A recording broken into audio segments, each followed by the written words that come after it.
कैलाश राणा शिवचंद्र मौली फणींद्र माथा मुकुट्टी जलाली कारुण्य सिंधु भवदुख हारी तुझबिन शंभो भजकोन तारी। आयु वृद्धि आरोग्यता या चाहो संतान शिव पूजन विधिवत करो दुख हरे भगवान। राधे राधे मेरे प्यारे भाइयों बहनों माताओं व बंधुओं, संस्कार की बातें चैनल में आपका स्वागत है। बंधुओं, आज मैं आपके लिए लेकर आई हूँ शनि प्रदोष व्रत कथा। शनि प्रदोष व्रत की पूर्ण पूजा विधि। बंधुओं, जो मनुष्य भी शनि प्रदोष व्रत को करते हैं उनके जीवन के सभी कष्ट, संकट और परेशानियां सदा के लिए दूर हो जाती हैं। उन्हें धन, पुत्र, वैभव सब कुछ प्राप्त हो जाता है। उन्हें कर्ज से मुक्ति मिलती है और हर मनोकामना पूरी होती है। बंधुओं, जो मनुष्य भी जिस कामना को लेकर प्रदोष व्रत को करते हैं, भगवान शंकर उनकी हर मनोकामना पूरी करते हैं। प्रदोष व्रत करने वाले को 100 गौदान का फल प्राप्त होता है। बंधुओं, जो मनुष्य इस व्रत को विधि विधान तन मन धन से करता है उसके सभी दुख दूर हो जाते हैं। बंधुओं, जो मनुष्य भी शनि प्रदोष का व्रत करते हैं वह जीवन में सदा सुखी रहते हैं और उनके संपूर्ण पापों का नाश हो जाता है और वे अपने शत्रुओं पर विजय प्राप्त करते हैं और आरोग्य लाभ होता है। बंधुओं, जो मनुष्य शनि प्रदोष व्रत नहीं भी कर पा रहे वे केवल शनि प्रदोष व्रत की कथा भी सुन लेते हैं तो शनि देव और भोलेनाथ की कृपा से उनके जीवन के सभी दुख दूर हो जाते हैं। साथ ही शनि की ढैया, शनि की 7.5 आदि दोष भी दूर हो जाते हैं। बंधुओं, जो मनुष्य शनि प्रदोष व्रत करते हैं उन्हें जीवन में धन धान्य वैभव की प्राप्ति होती है। बंधुओं, यदि आपने हमारे चैनल को अब तक सब्सक्राइब नहीं किया तो जरूर करें और बेल आइकन दबाना ना भूलें ताकि आपको हमारी आने वाली सभी वीडियोस की जानकारी सबसे पहले हो सके। बंधुओं, वीडियो को पूरी सुनने के बाद कमेंट बॉक्स में जय शिव शंकर भोलेनाथ, जय शनिदेव महाराज जरूर लिखें। बोलो शिव शंकर भोलेनाथ की जय, शनिदेव महाराज की जय। ध्यान का स्वरूप करोड़ों चंद्रमा के समान कांतिवान त्रिनेत्रधारी, मस्तक पर चंद्रमा का आभूषण धारण करने वाले, पिंगल वर्ण के जटाजूटधारी, नीलकंठ अनेक रुद्राक्ष मालाओं से सुशोभित, वरदहस्त त्रिशूलधारी, नागों के कुंडल पहने, व्याघ्र चरम धारण किए हुए, रतन जड़ित सिंहासन पर विराजमान शिव जी का ध्यान करना चाहिए। प्रदोष व्रत की पूर्ण पूजा विधि। प्रदोषारण्य मुखम के अनुसार शाम के समय और रात्रि आने के पूर्व दोनों के बीच का जो समय है उसे प्रदोष कहते हैं। व्रत करने वाले को उसी समय भगवान शंकर का ध्यान करना चाहिए, पूजन करना चाहिए। प्रदोष व्रत करने वाले को त्रयोदशी के दिन भर भोजन नहीं करना चाहिए। शाम के समय जब सूर्यास्त में 3 घड़ी का समय शेष रह जाए तब स्नान आदि कर्मों से निवृत्त होकर श्वेत वस्त्र धारण करके इसके बाद संध्या वंदन करने के बाद शिव जी का पूजन करें। पूजा के स्थान को स्वच्छ जल से धोकर मंडप बनाएं। वहां 5 प्रकार के पुष्पों से पद्म पुष्प की आकृति बनाकर कुश का आसन बिछाएं और आसन पर पूर्व की ओर मुंह करके बैठ जाएं।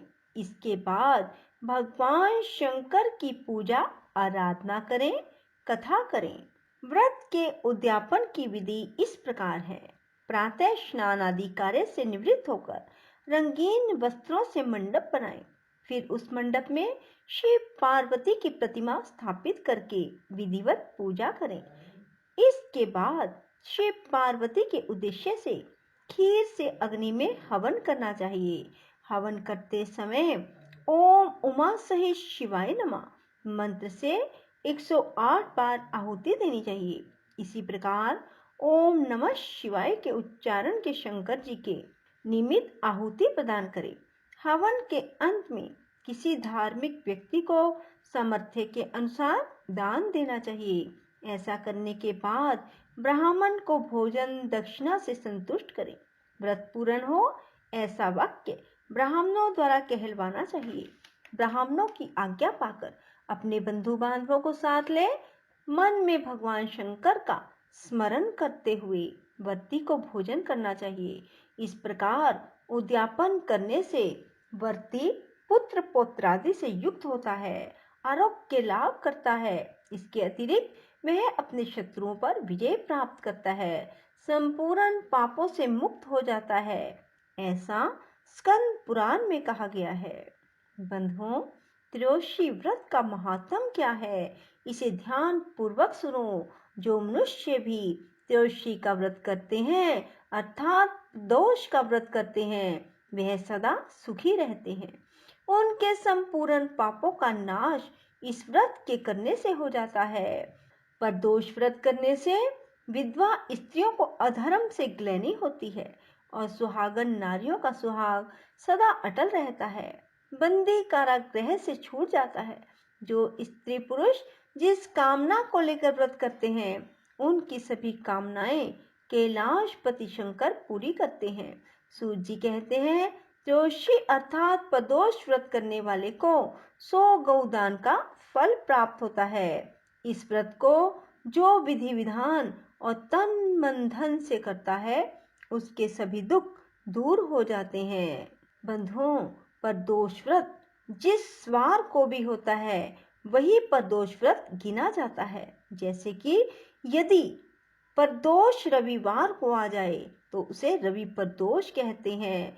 यदि प्रदोष व्रत सोमवार को आ जाए तो उसे सोम प्रदोष कहते हैं। मंगलवार को आने वाली प्रदोष मंगल प्रदोष कहलाती है। इसी प्रकार शनिवार को आने वाली प्रदोष शनि प्रदोष कहलाती है। बंधुओं, शनि प्रदोष का बहुत अधिक महत्व है और यह अभिष्ट फल को देने वाली है। शनि प्रदोष व्रत करने वाले को खोया हुआ राज्य वापस प्राप्त होता है। इसलिए बंधुओं, हो सके तो सभी प्रदोष व्रत करें। यदि प्रदोष व्रत नहीं कर पा रहे हो तो प्रदोष व्रत की कथा अवश्य सुने। जो मनुष्य भी प्रदोष व्रत करते हैं उनकी यदि शादी नहीं हुई तो शादी शीघ्र हो जाती है। शनि प्रदोष व्रत कथा। गर्गाचार्य जी ने कहा, हे महामते, आपने शिव शंकर की प्रसन्नता हेतु समस्त प्रदोष व्रतों का वर्णन किया। अब हम शनि प्रदोष विधि सुनने की इच्छा रखते हैं, सो कृपा करके हमें सुनाइए। तब सूत जी बोले, हे ऋषि, निश्चित रूप से आपका शिव पार्वती के चरणों में अत्यंत प्रेम है। मैं आपको शनि त्रयोदशी के व्रत की विधि बतलाता हूँ, सो ध्यान से सुनो। पुरातन कथा है, एक निर्धन ब्राह्मण की स्त्री दरिद्रता से दुखी हो शांडिल्य ऋषि के पास जाकर बोली, हे महामुने, मैं अत्यंत दुखी हूँ, दुख निवारण का उपाय बताइए।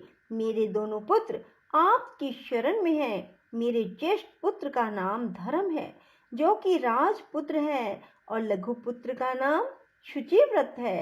अतः हम दरिद्री हैं, आप ही हमारा उद्धार कर सकते हैं। इतनी बात सुन ऋषि ने शनि प्रदोष व्रत करने के लिए कहा। तीनों प्राणी प्रदोष व्रत करने लगे। कुछ समय के बाद प्रदोष व्रत आया। तब तीनों ने व्रत का संकल्प लिया। छोटा लड़का, जिसका नाम शुचिव्रत था, एक तालाब पर स्नान करने को गया। उसे मार्ग में स्वर्ण कलश धन से भरपूर मिला। उसको लेकर वह घर आया। प्रसन्न हो माता से कहा कि माँ, यह धन मार्ग से प्राप्त हुआ है। माता ने धन देखकर शिव महिमा का वर्णन किया।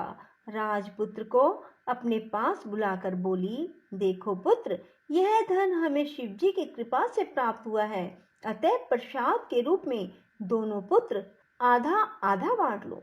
माता का वचन सुन राजपुत्र ने शिव पार्वती का ध्यान किया और बोला, पूज्य माँ, यह धन आपके पुत्र का है।